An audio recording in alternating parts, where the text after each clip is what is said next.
What's up, guys? 80s Revolution back here with another video.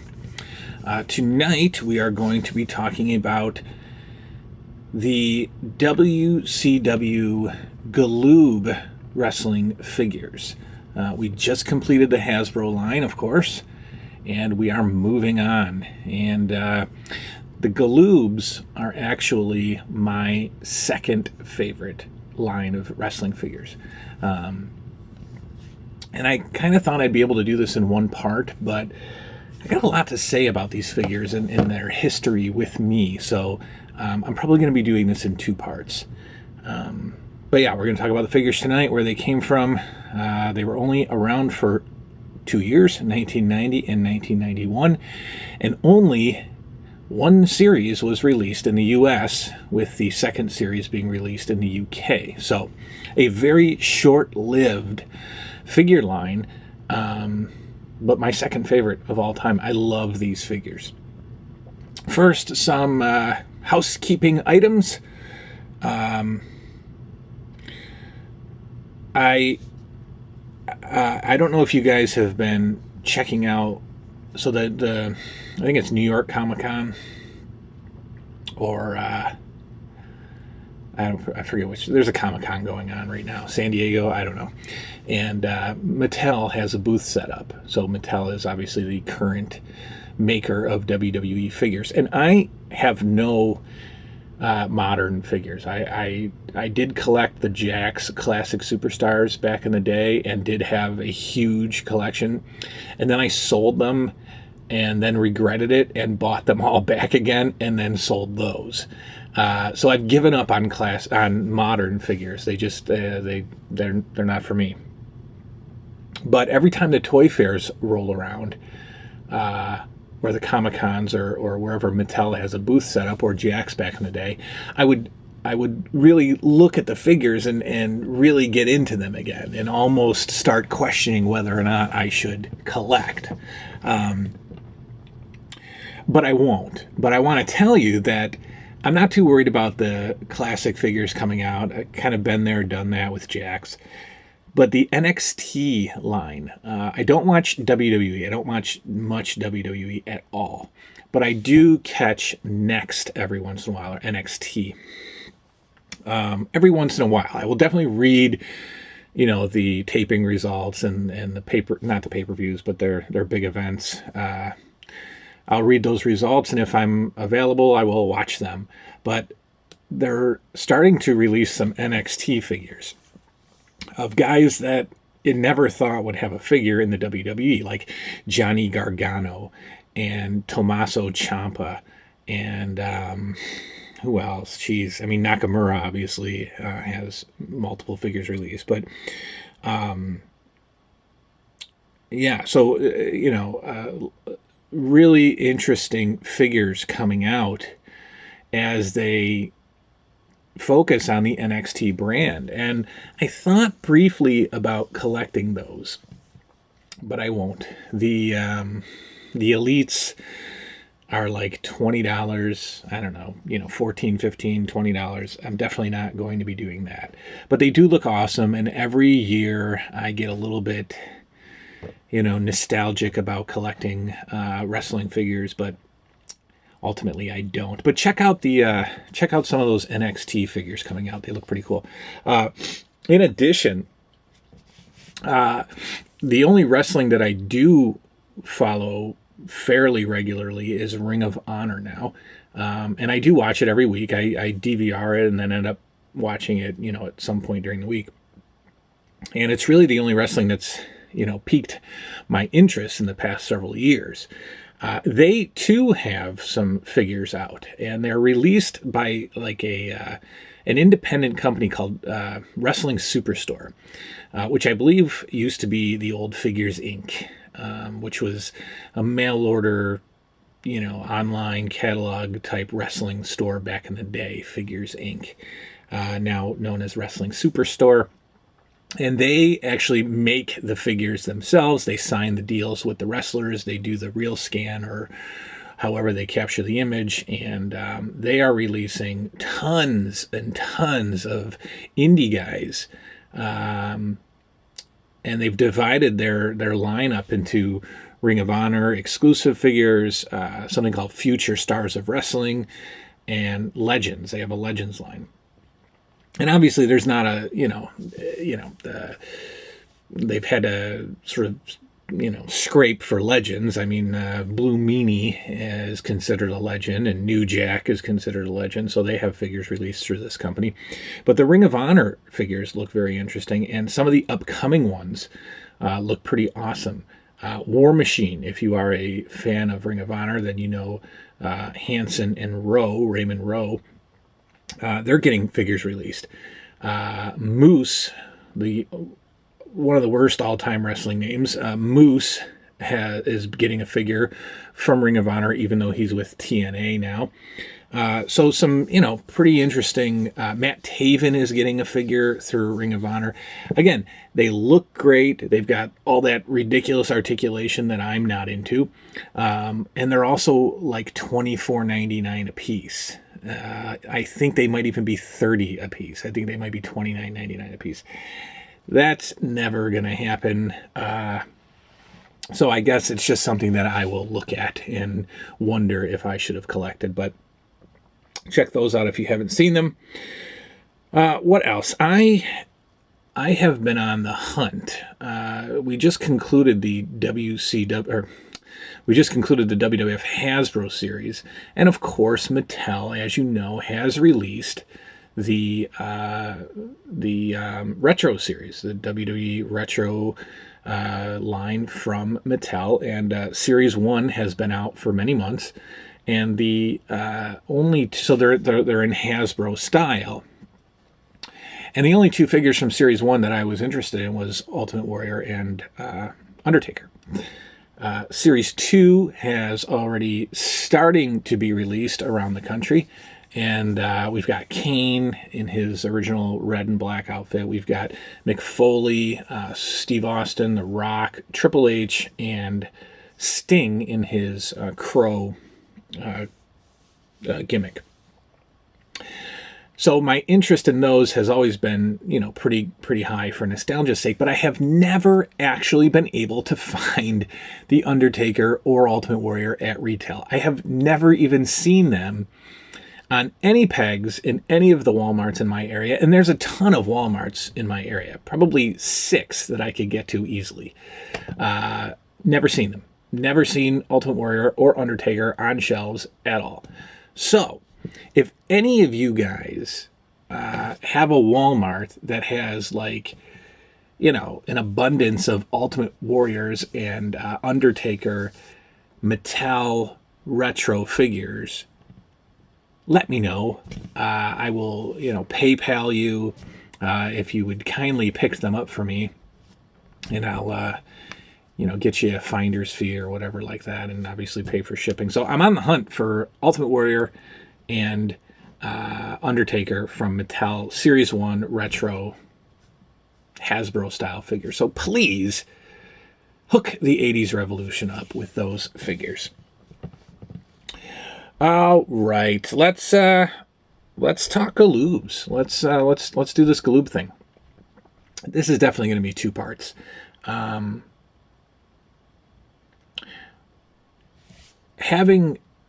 So when I was definitely brought to the wrestling world by the WWF. That was my introduction to wrestling. I've told that story a bunch of times, how I stumbled across WWF Championship Wrestling one night late on cable in 1984 and was hooked ever since. So the figures came along, obviously, with the LJNs, and when the LJNs ended, the Hasbro line picked up. So I was really never without wrestling figures. But as I got a little bit older, into 1988, 89, 90, my interests started to swing more towards the NWA. To me, it was more wrestling based. Obviously, it was less cartoony. And as a kid who was starting to get a little bit older, I was starting to get less interested in what the WWF was doing and more interested in guys like, Ric Flair and Sting and the Four Horsemen and, the Steiners and guys like that. So, of course, the fantasy, the hope all along was that this NWA would create wrestling figures, and they never did. So all throughout the LJN age, we would never get our NWA figures. We would never get our Ric Flair. We would never get our Sting, our Lex Luger figures, and of course, when Hasbro's came out, of course, those were WWF as well. So one day, while I was watching the Saturday night 6:05 wrestling show, of course, NWA/WCW at the time, that prime, well-known spot of 6:05 on Saturday night on, of course, Superstation TBS. And again, this is pre-internet. This is, we don't have any inside information. We're not getting photos of every series that's being released months before it's released. We are in the dark. We know something came out when we saw a commercial for it, when we saw it in a catalog, or when we saw it in a store. That's how we knew that a toy had been released. Well, I remember watching this show, this WCW Saturday Night show on TBS, and as they would go to a commercial, they would sort of have a bumper in between the show and the commercial, and I was watching it and maybe not paying attention, but as it went from a commercial, or went to a commercial, I looked up, and on the screen they had a carded figure of a WCW wrestling figure. They had a carded image of a WCW wrestling figure, and the first one that I saw, the first one that I even knew existed, was Arn Anderson. That was the first. It wasn't even a commercial. Like I said, it was like a bumper. And I can't remember what it said, if it said coming soon or, whatever. I just saw this picture of Arn Anderson, the wrestling figure, on card. I didn't know how big it was. I didn't know anything about it. I just sort of I just sat there in shock that finally, after all these years, the WCW or the NWA had gotten into the wrestling figure market. I had no idea who was coming. I had no idea when they were being released. And of course, I think that day I made my mom take me to a toy store, and of course they were nowhere to be found. But so those are kind of like early memories of these WCW/NWA figures. They were released in 1990 and 1991, of course, by the toy company Galoob, and they're my second favorite figures because they're basically mini LJNs. They have no articulation. They are hard plastic or hard rubber, and they're just smaller. So they're like little 4-inch versions of the LJNs. And I absolutely loved them. And when I was finally able to get my hands on them, I collected all of Series 1 as quick as I could and patiently waited for Series 2 to come out, and it never did. Series 2 was only released in the UK, and then the line ended. 2 years of a contract with a wrestling figure company kind of blows my mind, because then WCW really wasn't going to be releasing figures again until 94, 95 with the San Francisco toy maker. So anyway, let's go through these real quick. Well, not real quick, of course not. I only have a couple of carded figures. As you'll see, I have a pretty near complete collection of the figures, including the UK's. And by complete, I'm going to say figure only. There are a lot of accessories for some of the UK figures that are very difficult to find and can even be more pricey than the figure themselves. The Big Josh axe handle probably could go for more than the Big Josh figure, but we'll get into that. So the two figures that I have on card are from Series 1, the U.S. release series, and so Series 1 we've got Tom Zenk. So this is the Z-Man, Tom Zenk, And prior to his run in WCW as the Z-Man, he was a tag team partner of Rick Martel's, and they were known as the Can-Am Connection. Rick Martel being in the WWF, Rick Martel being from Canada, the Can, and Tom Zenk being from America, the Am. So the Can-Am Connection. If you weren't a huge WWF fan, you might have kind of forgotten about this tag team because Tom Zenk did not last long. Attitude, ego, whatever. He left the WWF abruptly, ending the Can-Am Connection. Tito Santana was brought in as a quick replacement, and then we have Strikeforce, Tito Santana and Rick Martel. Tom Zenk went to the WCW, or NWA, where he was known as the Z-Man. So here is his Galoob figure. Very simple cards, but very great cards. I love these cards. Again, the back, very simple. You don't even get figure artistic, figure pictures. You just get, what am I saying? I don't know. You just get the real life photo of the guy who's got a figure, so you don't even know what the figures look like. But you got, of course, your obligatory bio card. Oh God, I just read that. Tom Zenk. They give height, they give weight, they give hometown, which according to this is Minnetonka, Minnesota. Minnetonka, Minnesota. I believe that's probably a typo. His favorite holds are the dropkick and the sleeper. Okay. And his favorite motto, of course, we must have the motto of the wrestler is stay single. Tom Zenk, who, kind of looks like he's a little backed up in that photo with the double chin there. I don't know what he was going with there. But anyway, little interesting note. NWA and WCW were not quite morphed into one by the time that these figures were released. So in some earlier releases of these figures, down here, I don't know if you can see it, but down here where it says, actually says the superstars of the WCW. You can't really see it because the bubble's in the way. But some earlier release figures of these say superstars of the NWA, and you have NWA written across the card, which is pretty cool because NWA to me is so much more historical than WCW. But, they were definitely in transition.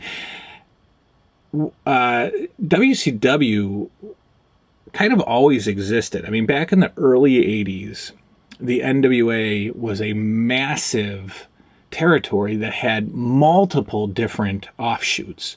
Florida, I believe the WCCW at one point was a part of the NWA. I don't know, maybe Continental Wrestling. So lots of different little factions of the NWA. And the NWA was kind of like the hub. So, Georgia Championship Wrestling, Mid-Atlantic Championship Wrestling, these are all under the NWA umbrella. And the local little Atlanta WTBS version was always known as World Championship Wrestling. And that was kind of like, so WCW existed before WCW existed, if that makes sense. Anyway, Tom Zenk on card. All the figures came with a championship belt, which, of course, I loved because only a few LJNs came with championship belts, and only one Hasbro came with championship belts. So we've got every single guy has a belt. The belt is quite generic. It's just gold and says WCW on it, but a belt nonetheless. The second and only other carded figure that I have is of my favorite figure, or my favorite wrestler, and the best Ric Flair figure ever made. You got that? I know that there's been the Mattels. I know about the Classic Superstars. But this is, in my opinion, the best Ric Flair figure ever made, because to me, it is an absolute perfect capture of his likeness. So here is the carded Ric Flair Galoob figure. And you can't really get a good look at him, but we will when we go through the individual loose figures. This is on Spanish card, which I don't know. But we've got the Spanish card version of the WCW Galoob Ric Flair. Quite possibly my favorite wrestling figure of all time. Don't hold me to that, but that's what I'm thinking. So let's get into these loose guys. Let's go into Series 1, which was a US release, and then our second video will be Series 2, the UK's. So here is a closer look at my all-time favorite wrestling figure, the Nature Boy, Ric Flair. There is just something about this figure that is perfect. I'll take the belt off here. I don't know if it's I don't know what it is. I'm trying to get this belt off and talk at the same time. But I don't know what is so great about this figure. But to me, it's a perfect Ric Flair figure. Whether it's the pose, whether it's kind of how he's hunched over a little bit. Obviously, this is before Real Scan, but we've got a pretty great Ric Flair face. The baby blue tights. We've got the RF on the front. We've got the RF on the boots. I love this figure. This is how you do a Ric Flair figure. Hasbro doesn't even deserve to be mentioned in the same breath as the Galoob Ric Flair, my favorite wrestling figure of all time. Of course, with the relatively generic WCW belt. But, like I said, a belt is a belt, and as a kid playing with wrestling figures, you took the belts any way you could get them. Of course, if we're talking about Ric Flair, we have to talk about his arch nemesis of this time period, 1990. We are talking about the Stinger. And another almost perfect wrestling figure. I mean, again, perfect pose, great likeness, just the body type is perfect. It's a little slender. It's taller. You know, the Ric Flair figure is a little hunched over. I mean, let's put him boot to boot. I mean, look at this. I love this. I love these figures. I had so many matches as a kid with Sting against Ric Flair. I could play with these guys today and still have a blast playing with Sting and Ric Flair Galoob figures. These are like two of my all-time favorite figures. Love these. Here's the Sting. Well, here's one of the Stings. There was a couple released in the US. I have one of them. There is one more, but this is just another paint variation of Sting. You got the Scorpions. You got pretty much same face. So the only difference with these figures is the outfit, the pants, the color scheme of the pants. The makeup is the same. Everything else is pretty much the same. There's also a neon pink Sting, which is also a U.S. release. But here's two Stings. Believe it or not, one of my other most played with figures, and again, I don't know what it is with Galoob, but they nailed every single one of these figures. I do not have a negative thing to say about any one of these figures. I have something negative to say about, but here's one of my other all-time favorite wrestling figures, AA Arn Anderson from Galoob. Again, another perfect capture, and even though his hands are down and not in a great play pose, I used the heck out of this guy. Played with him all the time. Great figure. He's got the two-tone trunks that he had at the time. I remember this is the time where he's teaming with Larry Zbyszko and Bobby Eaton and kind of, in and out of the Horsemen. What's interesting about this is there's actually a variant of this figure, a very unique variant, but we have Arn Anderson with bald spot and Arn Anderson without bald spot. This one is without. So Arn Anderson has a beautiful full head of hair with this figure. We've got, rounding out the Four Horsemen at the time, we've got another very near perfect figure, followed by another very near perfect figure. We've got Sid Vicious and Barry Windham. This is bad guy Barry Windham. Of course, you know he's a bad guy because he's got the beard.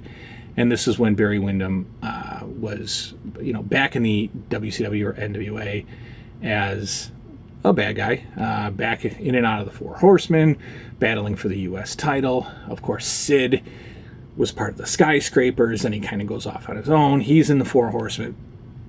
Two unbelievably accurate figures. Absolutely love these two figures. I mean, just look at Sid. I mean, again, this isn't real scan. He's just a great figure. Barry Windham is a great figure. I cannot say enough about these figures. I love them. Of course, we saw Tom Zenk earlier on card. Here is the loose version of him. Of course, teaming with Tom Zenk at the time was Flying Brian Pillman with the Cincinnati Bengals style trunks. Great figure. Really great. I love these figures, guys. I am such a... If LJNs didn't have such a, historical piece of my life, the WCW Galoobs would be my favorite figures of all time. But I just can't. I can't go against the LJNs. So here's Brian Pillman. One of the best tag teams of all time, the Steiner brothers, again, captured perfectly. We have the stockier Rick Steiner, lower to the ground. He's a little hunched over. He's in that classic amateur wrestling pose. And Scott Steiner, complete with a great-looking mullet. Two-tone singlets. Headgear on Rick Steiner. These are perfect figures, guys. Wow, I talked a lot about these guys in Series 1. I'm not done with Series 1 yet. We got Doom to go. I hope that this has piqued your interest. I talked a lot, but I love these figures. We're going to come back with Series 2, the UK figures. We'll look at the ring. We'll look at some of the huge jumbo figures. And we'll look at a pretty unique championship belt as well. Coming back, Series 2, Galoobs.